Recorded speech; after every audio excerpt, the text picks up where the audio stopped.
Welcome to ePadasala lecture series in computer science. Last module we discussed about some of the fundamentals of greedy approach. In this particular module we are going to discuss more about the greedy algorithms. The learning objectives of this particular module is to review some of the fundamentals of greedy algorithms that were discussed in the last module. We will discuss about one of the most important problem in computer science, that is the knapsack problem. We are going to discuss about how greedy approach can be useful for solving this particular problem. Then we will discuss about the basics of compression theory, and especially we are going to discuss about the greedy approach for solving the problem of coding using the algorithm called Huffman algorithm. So, what is the greedy algorithm is all about? Last module we discussed the fundamentals. I said for some of the optimization problems, the solution involves taking a sequence of decisions, and a greedy algorithm always makes the decision that is looking best at the present moment. In other words, it is locally optimal. Last module we discussed that greedy approach is useful for solving optimization problem. Probably you can recollect what the optimization problem is all about. Any optimization problem will have an objective function, then it will have some sort of a constraint, and it will have some sort of a extremum requirements like maximization or minimization. I was telling you that for a given problem there may be n number of solutions. They are called candidate solutions. Out of all the solutions, some solutions are the best solutions that we are calling as the optimal solution. The main objective of greedy approach is to find the optimal solutions. Sometimes the greedy approach may not be able to solve the problem, and it may give some suboptimal results. In spite of that, greedy approach is very popular because they are considered to be more faster, and many times they are giving optimal or suboptimal, in other words near optimal solutions. So, first we will discuss about one of the most important problem called knapsack problem. So, let us begin with a small story. Let us assume that a thief has entered into the museum. The museum has got fabulous paintings, sculptures and jewels, and let us assume that every item is having certain weight as well as the profit, and unfortunately the thief has brought only one single knapsack. Knapsack means a large bag. So, the issue is the thief cannot take all the items. So, he will look for the items that can fetch the maximum profit for that particular person. So, in other words, the problem of knapsack is about how to maximize the whole. This is called a loading problem. In fact, many problems in computer science can be modeled as a knapsack problem, where you have an objective function. The objective function is to maximize, and this maximization of profit is possible by the optimal packing of all the items. So, let us discuss about how to apply the greedy approach for this particular problem. So, the important gist of that particular story is like this. A knapsack is given. So, the knapsack maximum capacity is W, That means at no point of time the capacity of the knapsack can go beyond this W, and we are given a set of items. There are n items that are available. Each item is having a weight Wi, and it is having a profit or value called P of I. So, let us assume that the weight, profit and W are all integer values. So, the problem of knapsack is very simple. We have to pack the items into the knapsack, so that the profit is going to be the maximum. So, this is what the knapsack problem is all about, that is how to achieve the maximum profit. So, this problem is so popular, and in fact, in computer science we study about two variants of the knapsack problem. One is called 0-1 knapsack problem, where the items cannot be divided. In other words, the thief has to take the entire item or he has to leave it. In other words, if there are electronic goods available, we can't break an item. So, that means either we have to take the item into the knapsack or we should leave that particular item. The other variant is called the fractional knapsack problem, where we can take what is a partial content of the given item. Suppose if the item is a powder or liquid, then we can take a small part of the item into the knapsack. It is conceivable that fractional knapsack problem is a easy problem that can be solved using the greedy approach, and 0-1 knapsack problem is considered to be a toughest problem in computer science. Fine, we will take the fractional knapsack problem, and let us try to give a mathematical formulation. The mathematical formulation is like this. So, xi represents the fraction of the item that are loaded into the knapsack, and the corresponding profit is going to be P of I, and every item is having a weight W I. So, that means now you can see that the mathematical formulation of this problem is maximization of P I and xi, where the aim is to maximize the profit, subjected to the constraint that the weight of the items that are loaded into the knapsack should be less than or equal to W. So, xi ranges from 0 to 1 and I ranges from 1 to n. That means there are n items that are available. This is the mathematical formulation of the problem. So, this is the graphical illustration of how it really works. So, we assume that the bigger bottle is going to be the knapsack, whose weight is given as 20 kg, and we are given 3 items, and items weight as well as the profit are given in the figure.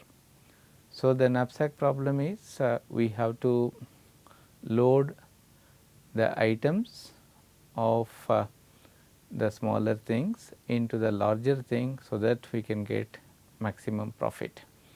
This is the fractional knapsack problem. So, that means we can take a part of the item onto the knapsack. Imagine like this, I will go according to the profit. So, just to see this particular diagram. So, you can see that the profit is given. So, for item 1 the profit is $24, item 2 profit is $20, and item 3 profit is $16, and the corresponding weights are given as 14, 18 and 10. Suppose let us say if I go according to the profit, you can see that item 1 is having the maximum profit. So, I am just loading the knapsack with item 1. The item 1 weight is 16 kg, therefore, it becomes 20 minus 16, that is going to be 4 kgs, and you can see that it is going to be 14 kgs. So, that means it is going to be 20 minus 14, that is going to be 16 kgs, and the remaining thing I am loading with the item 2. So, that is going to be 6 by 18 and the remaining capacity is 0. So, the total profit if we calculate, it is coming as 30.66. Suppose if we are going according to the weight. So, if I go by the weight, then I will load item 3 because it is having the least weight. So, the remaining capacity is 20 minus 10, it is going to be 10. So, the next least weight is item 2. So, therefore, I am just loading the remaining capacity with item 2. So, that means it is going to be 10 by 18. So, the capacity is full now. So, that means loading of the first item is not possible. In this case, you can see that the profit is going to be 27.11. So, we will try one more thing, that is we will take the ratio of profit and weight Pi divided by Wi. So, let me calculate the ratio of all the item. It is coming as 1.71, 1.11 and 1.6.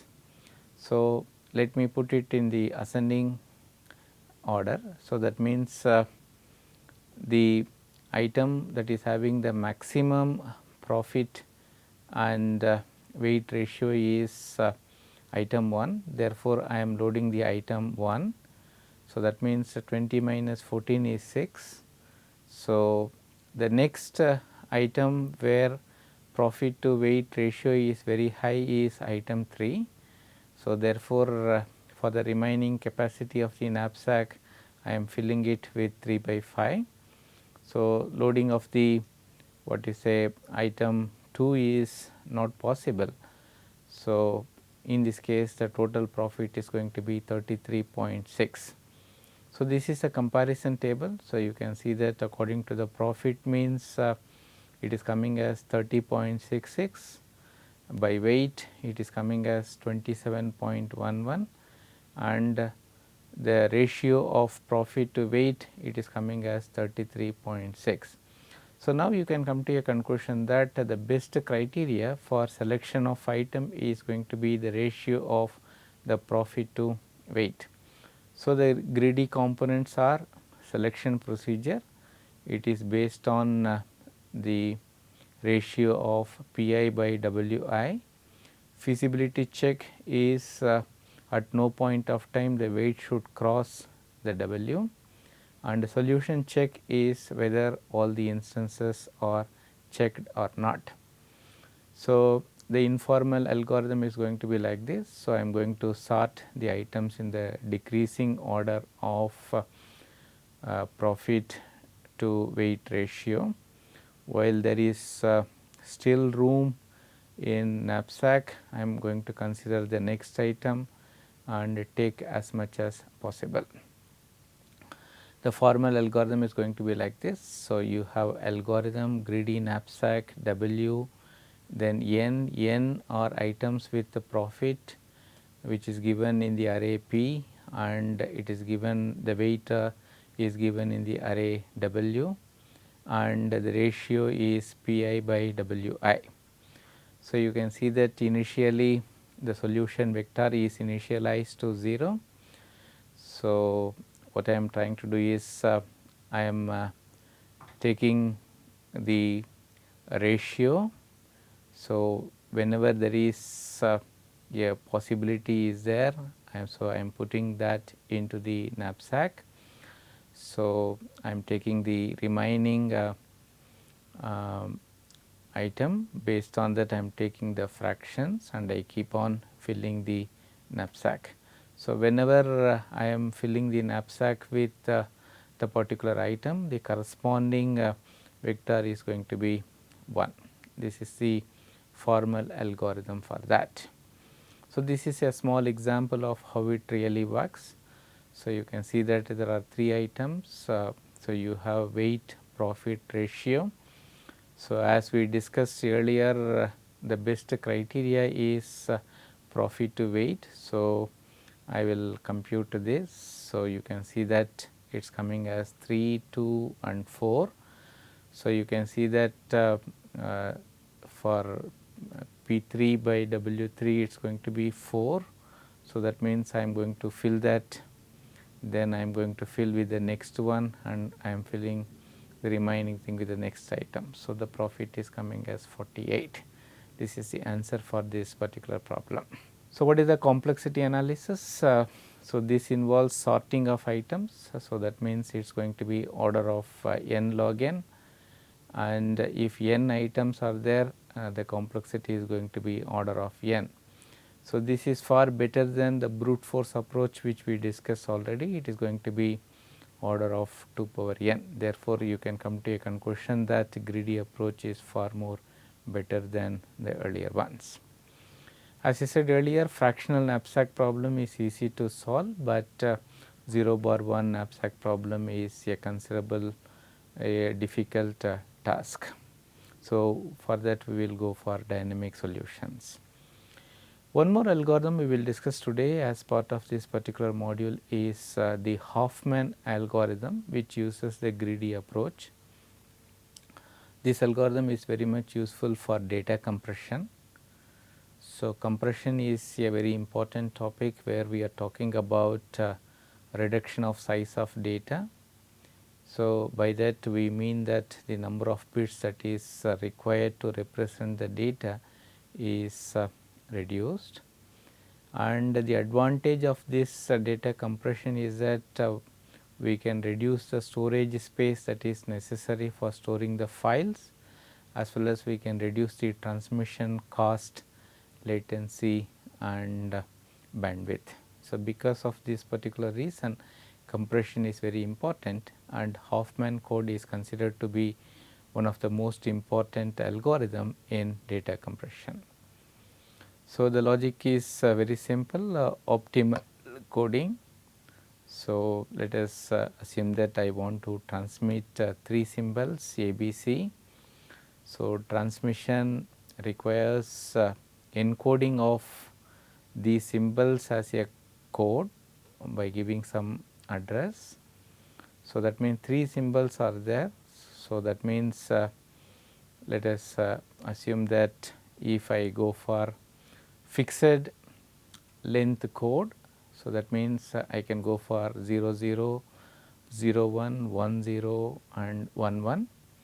So, even though there are only 3 symbols, so I require at least 2 bits to represent that. So, that means in fixed coding, if I go for this, and if I want to transmit a file that consists of 1000 characters, then 2000 bits are required in order to transmit this. So, the main issue here is fixed length code, which is suboptimal. So, that means it is not very optimal. So, the logic is very simple. Why can't we go for a variable length code where every symbol will not have a fixed address, but rather a variable address. So, we require some sort of a methodology for that. So, that is given by Huffman. So, the idea is very simple. We will use short codes for more frequent characters and long codes for less frequent. So, in other words, we are looking for some information content, and if a symbol comes very frequently means, so that means it is not very important. So, we will use very short code to represent that, and if a symbol comes very rarely, that means information content is very high. In that case, we will go for the longer code. So, we will just give some important definitions. A code. So, a code is the mapping of character of the alphabet to a binary code word. A prefix code is a code such that no code word is the prefix of the another code word, and this is assigned using a encoding tree. So, encoding tree represents the prefix code, where every external node stores a character, and the code is given by the path from the root to the external node, where every edge is given 0 on the left hand side, 1 on the right hand side. So, we will take a very simple example how to do this. So, I am taking 5 symbols, and every symbol is associated with a frequency 2, 6, 9, 2, 7. Say for example, if I take a string like AAB, you can say A occurs 2 times and C occurs 1 time. So, we can calculate frequency, we can calculate the probability also. See, Huffman code works with both frequency as well as the probability. This algorithm uses the greedy approach. The greedy approach is like this. So, we have to go for the best local decisions. So, the logic is very simple, like a greedy man, we are looking for the smallest symbol and we are trying to combine. So, given a option, we go for the least frequency symbols. The least frequency is A and H. So, I am trying to combine this. So, this is 4. So, now I have to consider the best possibility for 4, 6, 9, 7. So, that means you can see that 4 and 6 are the best possibilities. So, I am getting 10. So, next I have to consider 10, 9, 7. So, the best possibility is 9, 7. So, it is 16. So, when I combine that I am getting 26. So, as I said earlier, this is called an encoding tree, where you can see that every external node that is given in green color is representing the symbol, and the binary code of every symbol is obtained by tracing the path from the root to that particular external node. So, now you can see that A is nothing but 1 1 1, you can see that H is 1 1 0, and C is 1 0, then E is 0 1, and I is 0 0. So, you can see that this is a variable code. So, that means you can see that all the symbols are not having the same length of code, but rather it varies according to the frequency. So, this is the logic. So, the symbol A occurs frequently, therefore, it is having more length compared to symbol, let us say E or something. Okay. So, this is the Huffman code that we have. So, imagine like this. So, I want to transmit the message ACE across the channel. So, that means for A it is 1 1 1, and C it is 1 0, and for E it is 0 1. So, that means I will be sending the binary stream 1 1 1 1 0 0 1 across the channel. So, across the channel this bit stream will be received. So, the question is how to interpret this. Okay. So, the logic is very simple. The same encoding tree that we used as part of the sender will be used to what is a decode. So, in decoding we read the bit stream and we will use the encoding tree to decode the file content. So, let us see what happens. So, first I am getting A, then I am getting A again, then I am getting 1. So, that means you can see that 1 1 1 is nothing but A. So, next I will be getting 1. So, it is 1, then I will be getting 0. So, that is going to be your C. So, next is 0. So, 0 and 1, that is going to be E. So, that means now you can see that the ACE is received exactly as we have transmitted, and there is no information loss. This is the beauty of the Huffman code. But there is only one problem, that is the prefix property needs to be satisfied. So, what is a prefix property? Prefix property says that no code is should be the prefix of another code. For example, let us say if for one symbol it is 0 0 0 hypothetically, then this should not be the prefix for any other code like 0 0 0 1. Why? Otherwise there will be a lot of confusions. So, the message will be misinterpreted. For example, if 0 represents character A, 0 1 represents let us say character B, then how you will interpret 0 0 1. So, this is where problem comes. So, this leads to the multiple way of interpretation that may cause problems. Fortunately, the Huffman code is satisfying this property. So, that means there is no confusion at all. This is the informal algorithm. Take all the symbols along with the frequency. So, greedy approach, choose two lowest frequencies and combine them. It will produce a new node where the frequency of these two symbols are added. Then this process is getting repeated till we get the root. So, this is the informal algorithms. So, you can see that initially all characters are assigned as a single node, then we will keep on adding all the things, and so we will continue this procedure till we get the entire tree. So, this is a formal algorithm. So, you can see that the priority queue is used. So, you can take the character C. So, what we are trying to do is we are putting everything into the priority queue with f of C as the key. Then what we are trying to do is we are trying to extract min from the priority queue.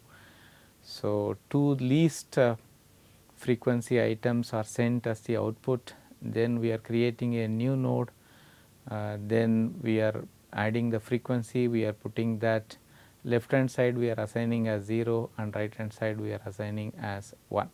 Then we are adding this z onto the queue and we are repeating this process from 1 to n minus 1. Therefore, at the end of all the iterations you have the encoding tree. So, what is the complexity analysis? Complexity analysis is the complexity of handling the heap. So, it requires order of n log n. So, that means you have n items. So, that means the total complexity time is order of n log n. In summary, we can come to a conclusion that greedy algorithms are useful for solving the optimization problems.